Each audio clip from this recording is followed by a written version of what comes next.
তীব্র বাতাস, পাহাড় সমান ঢেউ, লাখ লাখ টন পানির ধাক্কা, এত কিছু মিলেও একসাথে একটা কার্গো জাহাজকে ডোবাতে পারে না কেন? আচ্ছা, এটা জানার আগে একবার ভাবুন তো যে কার্গো জাহাজগুলো আমাদের পৃথিবীকে টিকিয়ে রেখেছে। যে কার্গো জাহাজ না থাকলে পুরো পৃথিবীটাই মুহূর্তের মধ্যে থমকে যাবে।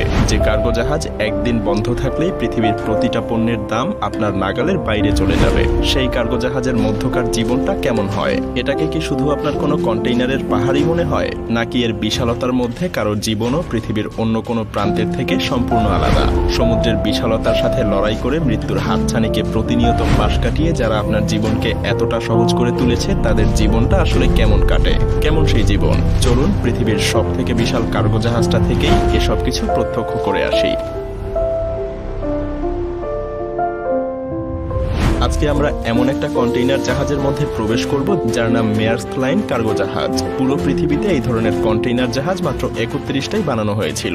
এই জাহাজগুলো 1312 ফিট লম্বা, 193 ফিট চওড়া আর উচ্চতায় 240 ফিট ছিল।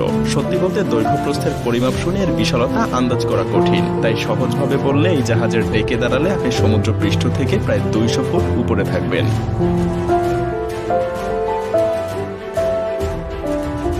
এমনকি এই জাহাজের কন্টেইনারগুলো আপনি যদি কোনো ট্রেনে রাখতে চান, তাহলে সেই ট্রেনটাকে লম্বায় 70 মাইলেরও বেশি হতে হবে। তো একবার ভেবে দেখুন এটা কতটা বিশাল।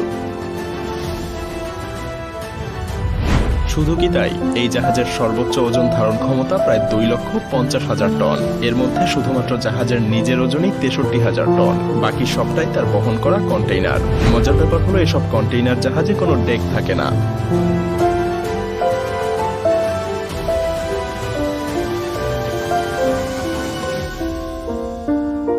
কারণ তাদের লক্ষ্যই থাকে যতটা সম্ভব কন্টেইনার বহন করা, যদিও এতে কিছুটা রিস্ক থেকেই যায়। মেরি মেয়ার্স্ক নামের পৃথিবীর অন্যতম বিশাল আকারের এই জাহাজ 24 কলাম কন্টেইনার বহন করতে পারে। প্রত্যেকটা কলাম আবার পাশাপাশি 23টা কন্টেইনার রাখতে পারে। আবার এক একটা কলামে লম্বায় একটার উপর একটা করে 21টার মতো কন্টেইনার রাখা যায়। এর ধারণ ক্ষমতা আপনার ধারণার থেকেও বেশি, তাই না?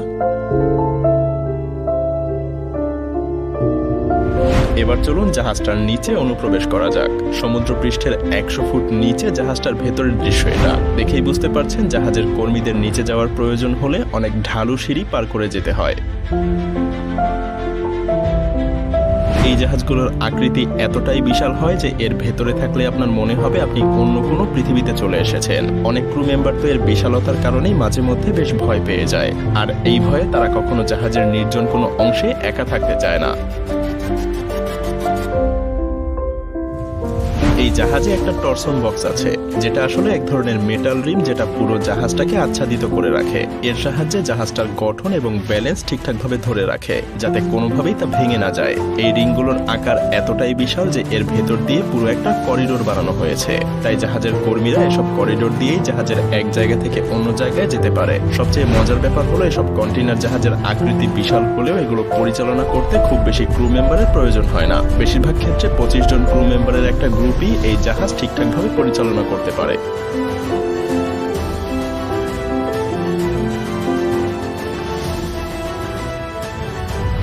এই ক্রু মেম্বাররা বেশিরভাগ সময় জাহাজের সব ব্রিজের উপরেই অবস্থান করে, আর খুব কম সময়ই তারা জাহাজের হল কিংবা অন্যান্য জায়গায় যায়। জাহাজের এসব ব্রিজগুলো খুবই ছোট।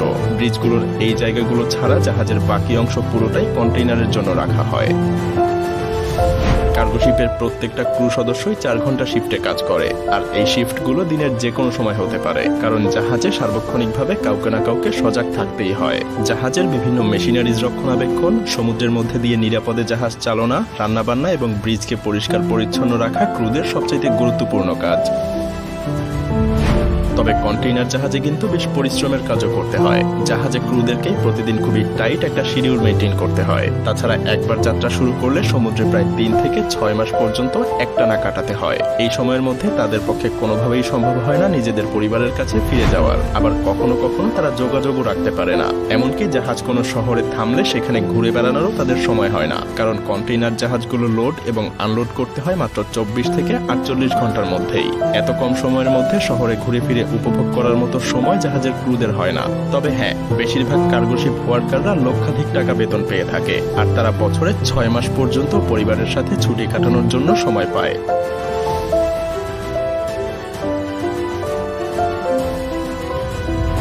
এই কার্গো জাহাজগুলোর কন্টেইনারে হাজার হাজার কোটি টাকার জিনিসপত্র পর্যন্ত তারা পরিবহন করে থাকে।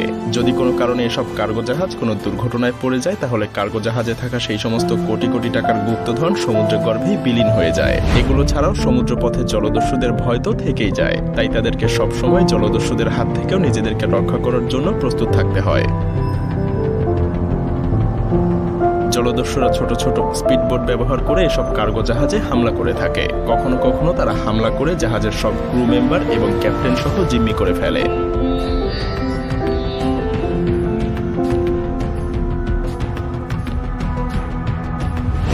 যেমন সম্প্রতি বাংলাদেশের একটা কার্গো জাহাজ জলদস্যুদের আক্রমণের শিকার হয়েছিল। না যাই সেই দিকে, তো যাই হোক, এজন্যই জলদস্যুদের হাত থেকে বাঁচতে বেশিরভাগ কন্টেইনার জাহাজই বিভিন্ন ধরনের আত্মরক্ষামূলক ব্যবস্থা করে থাকে। এর মধ্যে সবচাইতে কার্যকরী পদ্ধতি হলো ওয়াটার হোজ সিস্টেম। এসব হোজের মাধ্যমে উচ্চগতির পানি ছাড়া হয়, ফলে জাহাজের চারপাশে একটা সুরক্ষা ব্যবস্থা তৈরি হয়। পানির প্রবল গতির কারণে জলদস্যুরা জাহাজে উঠতে পারে না। তবে সম্প্রতি জাপান আরো অত্যাধুনিক একটা ব্যবস্থা তৈরি করে ফেলেছে, যার নাম অ্যান্টি-পাইরেসি কার্টেইন। এটা আসলে কয়েকটা হোজকে একসাথে করে বানানো।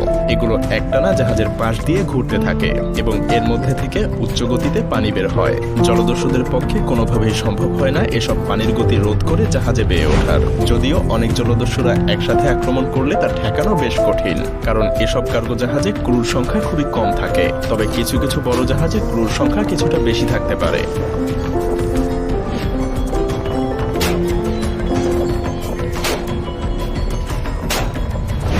এছাড়াও কার্গো জাহাজের কন্টেইনারগুলোকে নিরাপদে রাখাটাও বেশ বড় একটা চ্যালেঞ্জ। আর তাই জাহাজের ক্রুরা সব কন্টেইনারগুলোকে বিশেষ এক ধরনের লকিং সিস্টেমের মাধ্যমে আটকে রাখে। তাতেও না হলে বিভিন্ন শেকল বা মোটা মোটা রশির সাহায্যে কন্টেইনারগুলোকে ঠিকঠাক জায়গায় বেঁধে রাখা হয়, যাতে সমুদ্রে কোনো দুর্যোগকালীন পরিস্থিতিতে কোনোভাবেই কন্টেইনারগুলো ছিটকে সমুদ্রে না পড়ে যায়।